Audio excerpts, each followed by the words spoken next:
इस वीडियो में बात करते हैं कैपरी ग्लोबल के क्वार्टर टू के रिजल्ट्स के कॉन कॉल के बारे में। इससे पहले मैंने एक वीडियो बनाया था जिसमें मैंने कंपनी का क्वार्टर टू का रिजल्ट भी डिस्कस किया था, जिसका लिंक मैं इस वीडियो के डिस्क्रिप्शन में डाल दूंगा, तो वहाँ से आप उसको चेक कर सकते हो।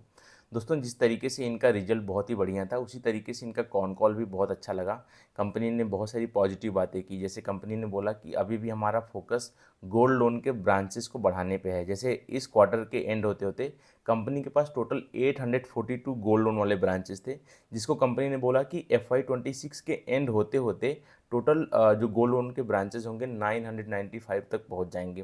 कंपनी साउथ इंडिया के स्टेट्स में एंटर कर रही है, तो वहाँ पे गोल्ड लोन के ब्रांचेस ओपन कर रही है। इसके साथ साथ कंपनी ने बोला कि हम माइक्रो लैब एक सेगमेंट में और भी एंटर कर रहे हैं, जो तरीके से MSME का ही सब सेगमेंट होगा, जहाँ पे हम यील्ड ज़्यादा हमारा रहेगा, जहाँ पे हम इंटरेस्ट और भी ज़्यादा हम कस्टमर को चार्ज कर सकेंगे। बाकी इनसे सवाल पूछा गया कि आपको जो ये बाकी जितने भी आपके सेगमेंट है बिजनेस के, चाहे वो आपका गोल्ड लोन हो गया, गोल्ड लोन एक तरीके से तो इनका एक्चुअली पूरा का पूरा लोन बुक ही सिक्योर है, चाहे वो गोल्ड लोन हो गया, इसके बाद में इनका MSME हो गया, ये हाउसिंग लोन हो गया, और ये जो ये बिल्डर्स को लोन देते हैं कंस्ट्रक्शन लोन हो गया, और ये जो कोल्ड लेंडिंग बैंक के साथ मिलके ये लोन वगैरह देते हैं, तो सारा का सारा लोन बुक ही सिक्योर है। और जो ये माइक्रो लैब सेगमेंट है वो भी एक तरीके से सिक्योर ही है।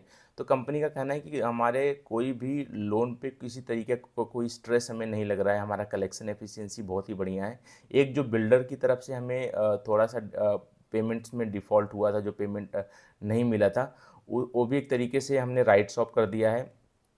और हम बहुत ही रिप्यूटेड बिल्डर्स जो होते हैं उनको ही लोन देते हैं, और रेरा आने के बाद में हम उनको लोन देते हैं।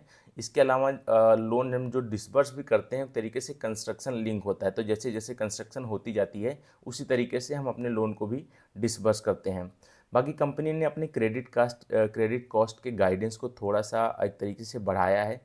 कंपनी ने बोला कि हम थोड़ा कंजर्वेटिव होकर चलना चाहते हैं, क्योंकि हम माइक्रो लैब में एंटर कर रहे हैं, तो थोड़ा सा वो एक तरीके से थोड़ा सा रिस्की हो सकता है। इसीलिए हम कुछ बेसिस पॉइंट से बढ़ा रहे हैं अपने क्रेडिट कॉस्ट को, लेकिन ज़रूरी नहीं कि ये आगे चल के NPA बने।